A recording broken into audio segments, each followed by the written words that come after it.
Claire Dawson had always believed there were some wounds time could never fully heal.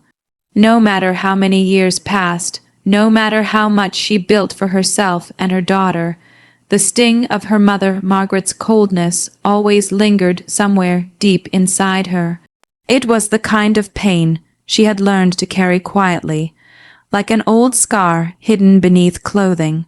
Still, Claire had spent the last 12 years trying to shield her daughter Lily from it. At 12 years old, Lily was all sunlight and kindness. She had inherited Claire's dark curls and thoughtful brown eyes, but her spirit was something entirely her own, bright, hopeful, and endlessly forgiving. That was why Claire's chest tightened every time Lily spoke about her grandmother with excitement. "Do you think Grandma will like the scrapbook?" Lily asked one Thursday evening, sitting cross-legged on the living room rug. Colored paper, glue sticks, and dozens of carefully arranged photographs were spread around her like pieces of a treasure map. Claire looked down at the pages her daughter had spent 2 weeks creating. Every page was decorated by hand. One showed an old family Christmas photo, framed with tiny glittering snowflakes. Another held a picture of Lily as a toddler sitting awkwardly on Margaret's lap, with the words family forever written in careful blue marker.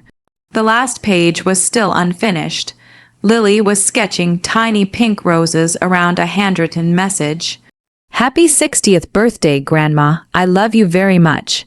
Thank you for being part of our family." Claire forced a smile. "She'll love it, sweetheart." The lie burned on her tongue.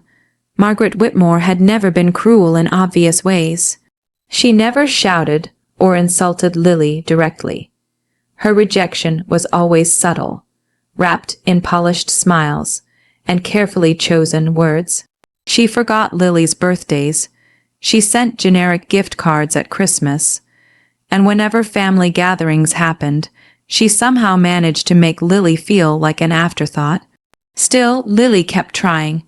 This weekend was Margaret's 60th birthday gala, a lavish celebration at the Whitmore estate, the sprawling mansion that had been in the family for generations. Lily had been talking about it for weeks. She had even saved allowance money to buy a pale blue dress she'd spotted in a shop window. "I want Grandma to see I'm growing up," she'd said. Claire had nodded, unable to crush that hope. Her phone rang just as she was setting dinner plates on the kitchen table. The screen flashed one name. Mother, a knot instantly formed in her stomach. "Hello?" Margaret's crisp, controlled voice came through. "Claire, I trust you received the invitation." "Yes." "Good." There was a brief pause, the kind Margaret often used to remind people she controlled the conversation. "I need to clarify something." Claire's fingers tightened around the phone. "What is it?" "The guest list is highly selective. Several board members, local officials, and business partners will be attending." Claire already knew where this was going. So, Margaret said smoothly, "Bring yourself if you must, but Lily should stay home." Claire froze. The words hit like ice water. "What?" "It's an adult event, Claire. Elegant, refined. It's simply not appropriate for children. She's 12, not a toddler. That hardly matters." Claire's voice sharpened. "She's your granddaughter." Margaret exhaled softly, already irritated. "This isn't personal. I won't have childish distractions at my celebration." Then came the final blow. "Please don't make this difficult." The line went silent. Margaret had hung up. For several seconds, Claire stood motionless in the kitchen, staring at the wall. Then she heard the smallest sound behind her. She turned. Lily stood in the doorway, still holding her scrapbook. Her face had gone pale. "How much did you hear?" Claire asked quietly. Lily's lower lip trembled. "Grandma doesn't want me there." Claire's heart cracked. "No, honey. Did I do something wrong?" The question was so soft it barely rose above a whisper. Claire crossed the room instantly and knelt in front of her daughter. "Oh, sweetheart, no, never." Tears welled in Lily's eyes, though she tried hard not to let them fall. "But I made this for her. She looked down at the scrapbook, tracing one finger over the glittering roses. I thought maybe this time she'd be happy to see me. Claire pulled her into her arms. Lily was trembling, and as Claire held her daughter close, something old and buried stirred inside her. Anger, not the sharp, explosive kind. Something colder, deeper, the kind that came after years of swallowing humiliation. That night, after Lily had gone to bed, Claire sat alone at the dining table. Her eyes drifted to the old cedar box she'd found while cleaning out storage just weeks earlier. Inside it were legal papers her late grandfather had hidden for her. At the time, she'd only skimmed them. Now, with shaking hands, she opened the box again. There it was. The deed, the original transfer document bearing her grandfather's signature. The Whitmore estate, the very mansion where Margaret planned to host her glittering gala, had never belonged to Margaret. It belonged to Claire. She stared at the document, her pulse quickening. Then she thought of Lily's broken expression, of the scrapbook lying unfinished upstairs, of 12 years spent watching her daughter offer love only to receive polite rejection. A slow, deliberate calm settled over her. Margaret had made her choice, and for the first time in her life, Claire realized she had the power to answer it. She picked up her phone and scrolled to an old contact. Harold Bennett, family attorney. Her thumb hovered over the call button for only a moment. Then she pressed it. As the line began to ring, Claire looked toward Lily's bedroom upstairs and whispered softly into the silence, "You should have invited my daughter, Mother." Claire barely slept that night. Long after the house had fallen silent, she remained seated at the dining table, the yellow lamplight casting shadows across the legal papers spread before her. Every few minutes, her eyes drifted back to the deed, as if she needed to confirm it was real. The elegant script of her late grandfather's signature stared back at her like a message from the past. The Whitmore estate is hereby transferred in full ownership to my granddaughter, Claire Dawson. For 12 years, Margaret had lived in that mansion as if it were rightfully hers. She had hosted fundraisers beneath its chandeliers, entertained politicians on its marble terrace, and basked in the admiration of everyone who believed she was the proud matriarch preserving family tradition, all while hiding the truth. Claire's chest tightened. How many lies had her mother told to keep control? And how had Claire been so blind? The answer came painfully fast, because back then she had been grieving. When her grandfather died, Claire had been 20, too, newly pregnant, terrified, and already struggling against Margaret's constant disappointment. Her mother had swept in, composed and efficient, placing stacks of legal paperwork before her while she sat numbly through funeral arrangements. It's routine estate administration, Margaret had said. Claire remembered signing where she was told, too overwhelmed to question anything. Now she understood. Margaret had counted on her grief. At exactly 9 the next morning, Claire sat in Harold Bennett's office downtown. The family attorney had known her grandfather for over 30 years. His silver hair and wire-rimmed glasses made him seem stern at first glance, but his eyes softened as he reviewed the documents. "Well," he said at last, removing his glasses, "I hoped this day might come." Claire frowned. "You knew." Harold folded his hands carefully. "Your grandfather told me before he passed that he intended the estate for you. Then why didn't anyone tell me?" A shadow crossed his face. "After his death, Margaret informed me that you wished no involvement in estate matters and had signed temporary management authority over to her." Claire's stomach twisted. "She lied." Harold gave a solemn nod. "I suspected as much, but I had no proof, until now." He slid the deed back toward her. "This document is fully valid. It was properly executed, witnessed, and recorded. Legally speaking, Margaret has occupied your property without ownership rights for 12 years. Claire stared at him. So I can reclaim it. You can. The words landed with startling force. For so long, Margaret had seemed untouchable, a woman whose money, reputation, and sharp social influence made her impossible to challenge. But now, sitting across from Harold, Claire realized something profound.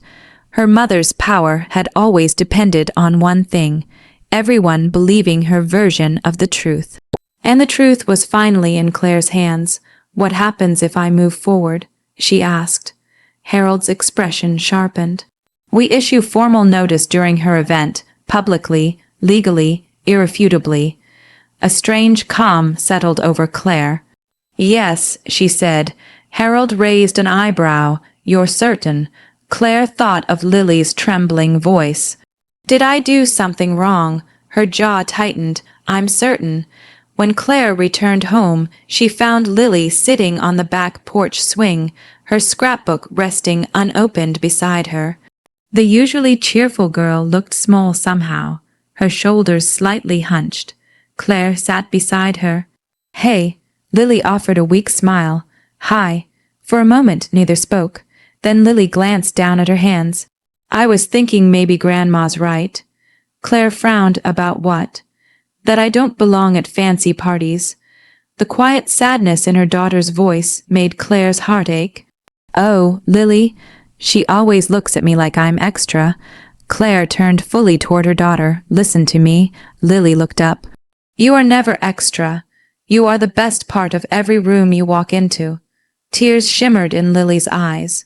Then, why doesn't she want me? The question sliced through Claire. She reached for Lily's hands.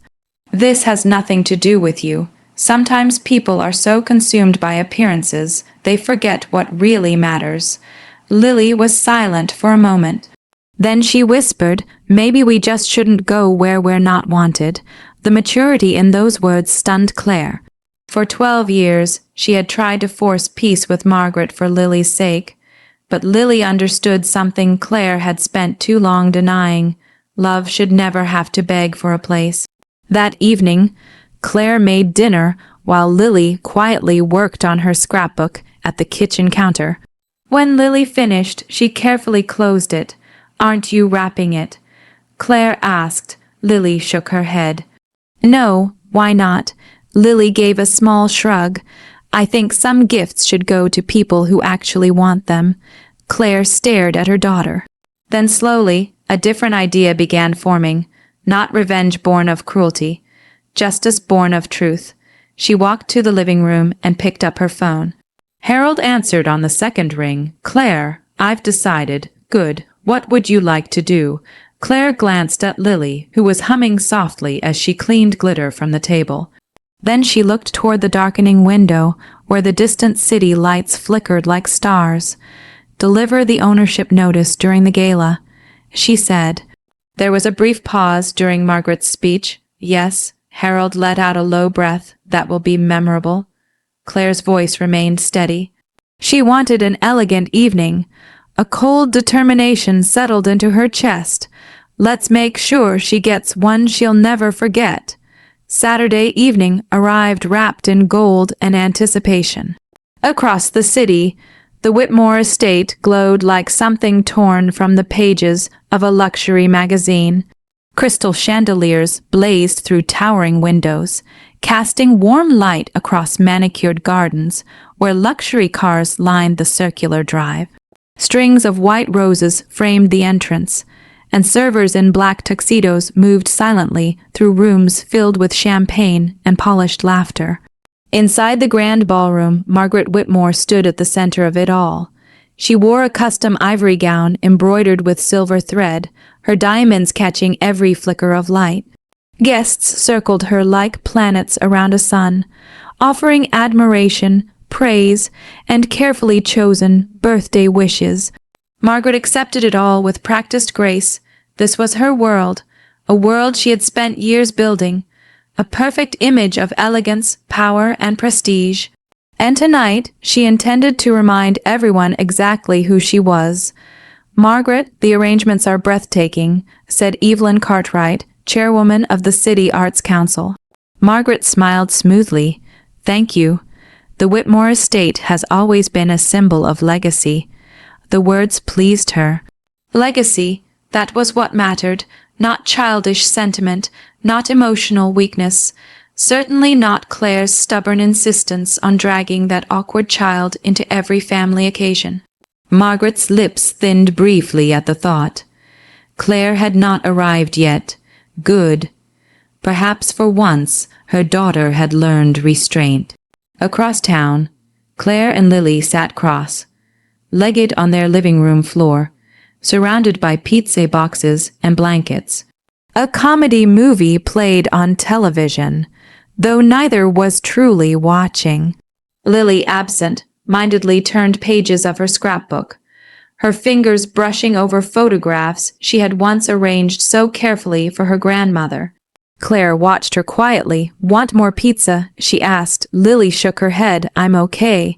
The disappointment still lingered in her eyes, though she was trying hard to hide it. Claire reached for her daughter's hand and squeezed it. Tonight isn't about what we lost, she said softly. Lily tilted her head. Then what's it about? Claire smiled faintly. Sometimes people need to be reminded what family really means. Before Lily could ask more, Claire's phone vibrated. A text from Harold Bennett. The legal team is in position. Margaret begins her speech in 15 minutes. Claire's pulse quickened. The moment had come. Back at the estate, the ballroom quieted as Margaret stepped onto the raised platform near the marble staircase. A server handed her a crystal champagne flute. She tapped it lightly with a silver spoon. The room fell silent. Margaret smiled as dozens of faces turned toward her. Thank you all for joining me tonight to celebrate not only a birthday, but the enduring strength of family tradition. Polite applause filled the room. Margaret lifted her glass.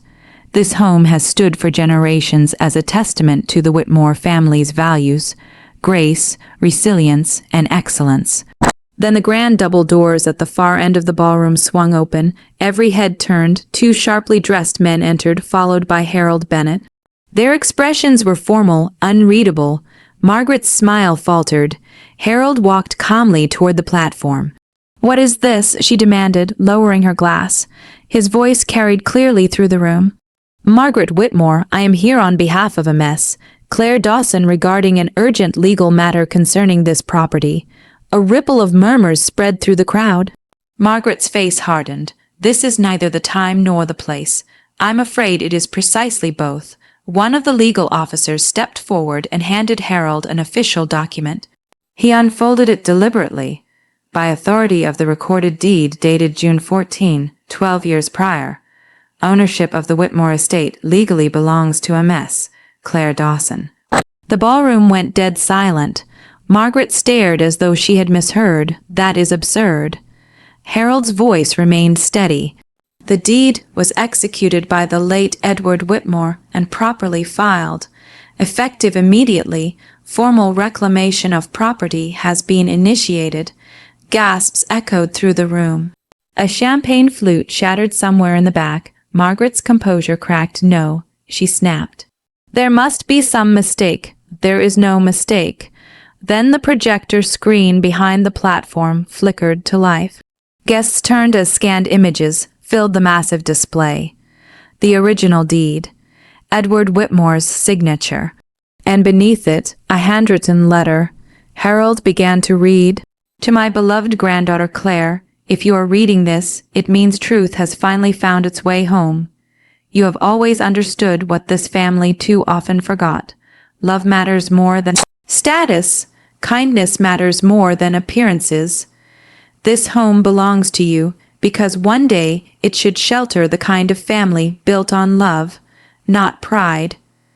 The room was motionless. Margaret looked as though all color had drained from her body. Her carefully constructed world was collapsing in full view of the city's most influential people. Whispers spread like wildfire. She lied. 12 years. Claire owns the estate. Margaret's hand trembled as she gripped the podium. This is a fabrication. Harold met her gaze coolly. The court would disagree. He handed her the formal notice. You have 30 days to vacate. Across town, Claire's phone vibrated again. It's done. She looked at Lily, who was staring curiously at her. What happened? Lily asked. Claire smiled slowly. She pulled her daughter close and kissed the top of her head. Your grandmother's party just got a very special delivery. Lily blinked. What kind? Claire leaned back, her eyes calm and certain. The kind that reminds people they can't lock love out of a house they never truly owned. The fallout from Margaret Whitmore's birthday gala spread across the city faster than wildfire. By sunrise the next morning, whispers had turned into headlines splashed across society blogs and local news columns. Whitmore estate ownership shocker birthday gala ends in legal humiliation. Claire Dawson reclaims family property for a woman who had spent decades building her reputation on elegance and control. The public unraveling was devastating. Margaret's phone rang endlessly, but not with sympathy. Board members from the Arts Council called to discuss concerns. Charity organizers postponed meetings indefinitely. Social invitations disappeared. The polished world she had curated so carefully had begun to quietly shut its doors. And for the first time in years, Margaret was alone inside the vast mansion she had fought so hard to possess. Meanwhile, across town, Claire's small home felt warmer than ever. That Sunday morning, sunlight poured through the kitchen window as Lily flipped pancakes while humming softly. For the first time in days, the sadness had lifted from her face. Claire leaned against the counter, watching her daughter with quiet gratitude. Careful, she teased as Lily nearly dropped a pancake while attempting an ambitious flip. Lily giggled. Professional chefs take risks. Claire laughed. It was a sound she hadn't realized she needed. Her phone buzzed against the table. A message from Harold Bennett. Margaret has requested a meeting. She says it's personal. Claire stared at the screen for a long moment. She had imagined many outcomes from reclaiming the estate: anger, legal threats, public denial, but not this. That afternoon there was a knock at the door. When Claire opened it, she barely recognized the woman standing on her porch. Margaret looked smaller somehow. Gone was the immaculate styling and commanding presence. Her silver, blonde hair was pulled back simply. Her face was bare of makeup, exposing the exhaustion etched beneath her eyes. For the first time in Claire's life, her mother looked vulnerable. "May I come in?" Margaret asked quietly.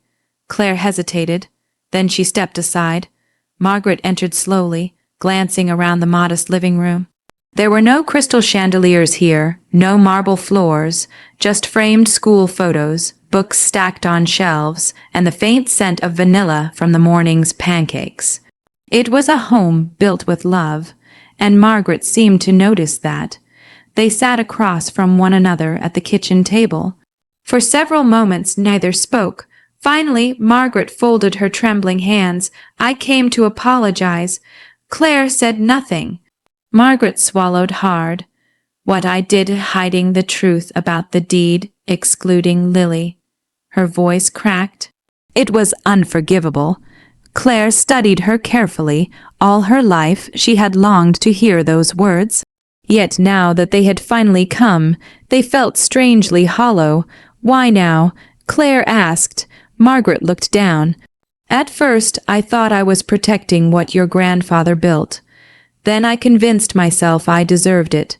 Somewhere along the way," her eyes filled with tears, "I stopped seeing people as family and started seeing them as threats to what I wanted."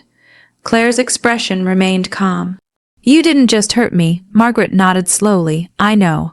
The silence stretched, then Claire spoke, her voice steady but sharp enough to cut. "You rejected a little girl who spent weeks making you a birthday gift." Margaret closed her eyes. The shame on her face was unmistakable. "She only ever wanted your love." A tear slipped down Margaret's cheek. "May I see her?" Claire considered the question. Then she called softly toward the hallway, "Lily?" A moment later, Lily appeared. She looked uncertain but composed, holding something against her chest. The scrapbook. Margaret's eyes widened. Lily walked forward slowly and placed it on the table. "I made this for your birthday," she said quietly. Margaret's hands trembled as she opened it.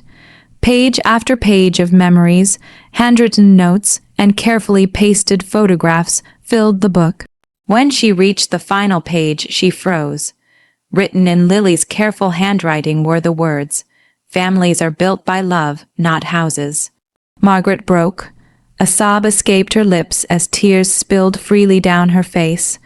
"I'm so sorry," she whispered. Lily looked at her for a long moment, then she said gently, "I hope you mean that." Margaret nodded through tears. Claire placed a protective hand on her daughter's shoulder. Then she stood. "There's something you should know." Margaret looked up. Claire's voice was calm, firm, and certain. "I'm not keeping the estate." Confusion crossed Margaret's face. "What?" Claire smiled faintly. "My grandfather believed that house should shelter love." The following month, the Whitmore estate reopened under a new name, the Edward Whitmore Center for Children's Arts and Learning. Its grand halls were transformed into classrooms, art studios, music spaces, and reading rooms where every child was welcome. On opening day, a crowd gathered beneath the restored front gates. Lily stood beside Claire, holding oversized ceremonial scissors. Together they cut the ribbon. Applause erupted. As children rushed inside laughing, Claire looked down at her daughter. Lily's face glowed with joy, and in that moment, Claire understood the truth. The sweetest revenge had never been taking the house back. It had been turning a place once defined by exclusion into one filled with belonging. Somewhere in the crowd, Margaret stood quietly watching, not as the owner, not as the center of attention, but as a woman finally learning that the greatest inheritance of all was not property. It was the chance to become better,